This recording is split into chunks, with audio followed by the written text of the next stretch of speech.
എല്ലാവർക്കും rams dance അക്കാഡമിയിലേക്ക് സ്വാഗതം. നമ്മൾ കഴിഞ്ഞ ക്ലാസ്സിലെല്ലാം കുതിത്ത് മെത്തടവിൻ്റെ ഓരോ ഭാഗങ്ങളായിട്ട് ചെയ്തു തുടങ്ങി. അപ്പോൾ ഇനി അടുത്തത് മൂന്നാമത്തെ കുതിത്ത് മെത്തടവാണ്.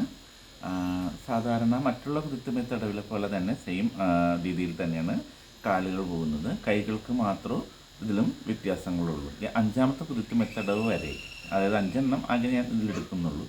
ആ 5 എണ്ണത്തിനും കുതിത്ത് മെത്തടവിൻ്റെ കാലുകൾ ഒന്ന് തന്നെയാണ്. അപ്പോൾ ഏതെങ്കിലും ഒരു കാല് പഠിച്ചു കഴിഞ്ഞാൽ ബാക്കി 5 എണ്ണം പഠിച്ചതിന് തുല്യമാണ്. കൈകൾ മാത്രം നമ്മൾ ചേഞ്ച് ചെയ്തെടുത്താൽ മതി. അപ്പോൾ മൂന്നാമത്തെ കുതിത്ത് മെത്തടവിലേക്ക് പോവാം. തെയ് ഹ തെയ് ഹി തെയ് ഹ തെയ് ഹി. രണ്ടാം കാലം തെയ് ഹ തെയ് ഹി തെയ് ഹ തെയ് ഹി. മൂന്നാം കാലം തെയ് ഹ തെയ് ഹി തെയ് ഹ തെയ് ഹി തെയ് ഹ തെയ് ഹി.